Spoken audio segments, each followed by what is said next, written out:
Coucou, j'espère que vous allez bien. On se retrouve pour prendre un nouveau petit message sentimental. Ici, on nous parle de soutien. Donc voilà, peut-être le fait de devoir demander de l'aide. Ça peut être aussi quelqu'un qui vous tend la main. Ça peut être cette notion aussi d'avoir besoin d'aide pour solutionner une problématique en lien avec votre vie sentimentale. Ici, avec la carte des démons. Alors peut-être qu'on a besoin d'aide pour se défaire d'une situation toxique ou pour se défaire d'un schéma qui peut être toxique. Voilà, d'un fonctionnement. Donc là, il y a cette notion de demander de l'aide, alors éventuellement auprès d'un thérapeute. Mais il y a cette notion-là. On est peut-être conscient aujourd'hui que on n'arrive pas à avancer dans notre vie sentimentale par rapport à des vieux schémas qui nous collent à la peau. Il peut être question d'addiction aussi, donc d'addiction, ben voilà, toute forme d'addiction, addict à une personne, addict à de l'alcool, addict à des substances, addict à du sexe, addict à ce que vous voulez, à des jeux. Mais il y a une notion ici de devoir se détacher de ces addictions pour pouvoir justement faire évoluer sa situation sentimentale ou en tout cas l'assainir. Et donc là, il y a peut-être la nécessité du coup de demander de l'aide à quelqu'un ou à un professionnel par rapport à ça. Donc on va voir ce qu'on peut nous dire de plus par rapport à cette situation. Alors, qu'est-ce qu'on peut nous dire de plus par rapport à cette situation? Ici, on nous parle donc de pensées déjà bloquantes. On nous parle également d'auto-sabotage. Donc peut-être qu'on a tendance aussi à penser qu'on n'est pas assez bien, qu'on n'est pas assez comme ci, qu'on n'est pas assez comme mi. Et du coup, ce qui peut nous empêcher finalement ici de rencontrer quelqu'un, ou en tout cas d'accepter des propositions. Ça me fait penser, voilà, quand on n'a pas confiance en soi, donc là, on est quand même dans l'auto-sabotage, le fait de manquer de confiance, et donc du coup, de penser qu'on ne peut pas plaire à quelqu'un en fait.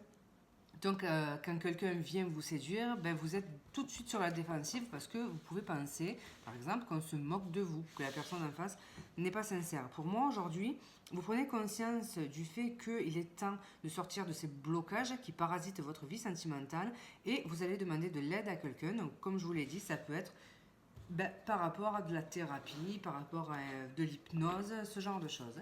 Qu'est-ce qu'on peut nous dire du coup par rapport à cette situation? Alors, qu'est-ce qu'on peut nous dire de plus? Ici, voilà, on a envie déjà d'être à l'écoute de son enfant intérieur. Donc peut-être qu'on comprend qu'il y a des choses, peut-être des blocages en lien avec l'enfance. On a surtout cette notion d'être plus doux avec soi-même, d'arrêter un petit peu de se flageller, d'être, comme je vous l'ai dit, déjà dans l'auto-sabotage. Mais vous savez, quand on n'a pas confiance en soi, on a tendance à se dire des vilains mots, des vilaines choses, de se parler mal à soi-même. Donc voilà, ben, du coup là il y a cette notion de vouloir être plus doux avec soi, vraiment. Ensuite, il y a aussi peut-être le fait qu'il y ait une personne en fait en face de vous qui vienne réveiller certains sentiments. On voit qu'il y a quelque chose de naissant, débutant. Peut-être que vous ressentez quelque chose pour quelqu'un, c'est tout frais. Et ben justement, vous n'avez pas envie finalement de laisser passer cette relation, de la gâcher par rapport à tous vos vieux blocages, vos vieux démons. Et donc vous prenez conscience de la nécessité de vous défaire de tout ça pour pouvoir vivre au mieux cette relation naissante. Alors, qu'est-ce qu'on peut nous dire de plus par rapport à cette situation?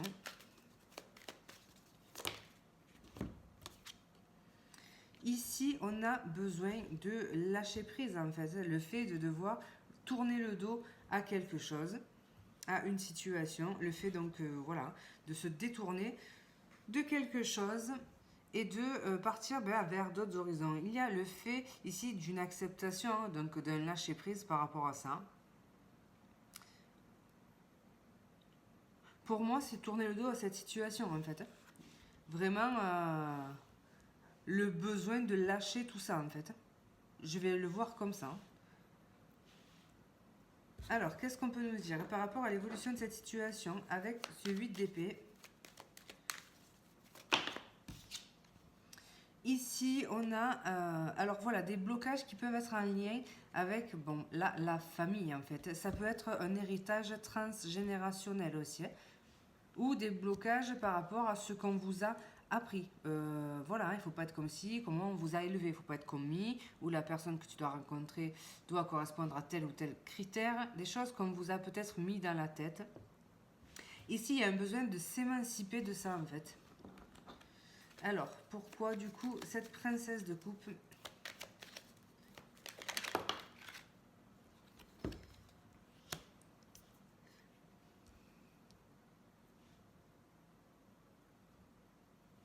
Alors là, on a quelque chose donc de très conflictuel. On a aussi le fait donc de recevoir aussi peut-être des attaques. Alors voilà, le fait de... Ça me fait penser à quelqu'un qui serait toujours, qui tomberait sur des personnes par exemple agressives. Parce que vous pouvez être plutôt très très sensible et vous pouvez attirer à vous des personnes contrôlantes ou agressives verbalement, ce genre de choses.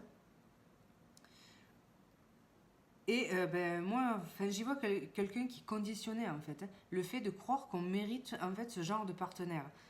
Ici, il y a quand même une grosse prise de conscience par rapport au fait qu'il est temps de se délester de ces schémas qu'on vous a peut-être inculqués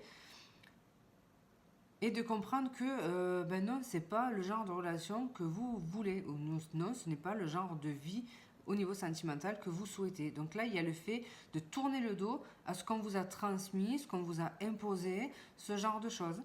Même si ça peut générer des conflits, par exemple, avec la famille, vous comprenez la nécessité finalement de vous sortir de ces schémas qui finalement ne sont pas en adéquation avec vos envies et vos valeurs. Ici, il y a cette notion de partage. Donc voilà, de sortir d'une situation et d'être plus dans le partage, l'équilibre. Peut-être que vous aviez des relations qui jusqu'à présent étaient du coup déséquilibrées. Vous avez peut-être ce sens du sacrifice en fait, hein, le fait de vous sacrifier littéralement pour la personne que vous aimez quand vous êtes en couple, parce que vous avez peut-être vu par exemple votre mère, je dis votre mère, ça peut être votre père, hein, faire ça en fait, se sacrifier pour le partenaire, le mari, la femme. Et vous aviez peut-être cette image en fait du couple traditionnel, cette image, voilà, pour vous, vous pensiez peut-être que c'était ce qu'il fallait faire, se sacrifier, s'oublier pour les besoins du partenaire en fait. Donc là, on prend conscience de ça, on se détache de ça parce qu'on va être à l'écoute de ses envies, de son enfant intérieur. Et surtout parce qu'on a envie de quelque chose d'équilibré. On a envie de donner et de recevoir autant que ce que l'on donne. Donc voilà. Alors, quelle évolution par rapport à ça? Ici, donc, on nous parle d'un espoir, d'apprendre quelque chose aussi sur les réseaux. Alors, peut-être que vous allez tomber sur un message. Alors, ça peut être un livre, ça peut être une guidance, ça peut être ce que vous voulez, mais quelque chose qui va justement faire ce déclic, en fait, hein, et qui va vous aider finalement à faire ces choix. Donc là, on a aussi le fait peut-être plus concrètement d'apprendre à connaître quelqu'un sur les réseaux. Donc ça, c'est possible aussi. Alors, quelle évolution du coup dans votre vie sentimentale? Ici, on a quelqu'un qui pourrait venir à vous. Donc voilà, en tout cas, on a également une avancée. Alors, qu'est-ce qu'on peut nous dire? Quelle évolution pour vous? Ici, on a une invitation. Donc, on peut avoir, par exemple, une invitation sur les réseaux. Ici, ça peut concerner une personne peut-être plus jeune que vous. Et on a voilà, une belle opportunité et une réussite à la clé. Donc, à partir du moment où vous aurez réussi justement à casser ces vieux schémas, je pense que vous allez vous diriger vers un autre genre de partenaire finalement. Et là, on a la réussite, hein, on a une belle opportunité qui vient à vous. Hein, on voit qu'il y a quelque chose qui se décante avec une personne et on voit de la réussite. Pour moi, cette réussite, vous voyez, on a les messages. Donc, ça peut être une relation qui commence sur les réseaux ou par communication. Pour moi, en tout cas, il y a donc des invitations, le fait d'apprendre à se connaître, une réussite, une belle opportunité. C'est quelqu'un qui diffère des personnes que vous aviez l'habitude de fréquenter jusqu'à présent, parce que justement, vous ne voulez plus des personnes que vous aviez justement l'habitude de fréquenter. Donc voilà, une grande évolution au niveau de votre intériorité, de ce que vous voulez, de ce que vous ne voulez plus, même si ça doit en déplaire certains, même si ça passe par le fait de casser certains schémas familiaux, ce genre de choses. Là, il y a le fait de suivre ses envies en matière sentimentale et d'aller vers des personnes qui vous correspondent plus et peu importe finalement le qu'en dira-t-on. Voilà, comme d'hab, il n'y aura pas forcément un message pour vous. S'il n'y en a pas, eh bien vous laissez. Je vous embrasse et je vous dis à bientôt.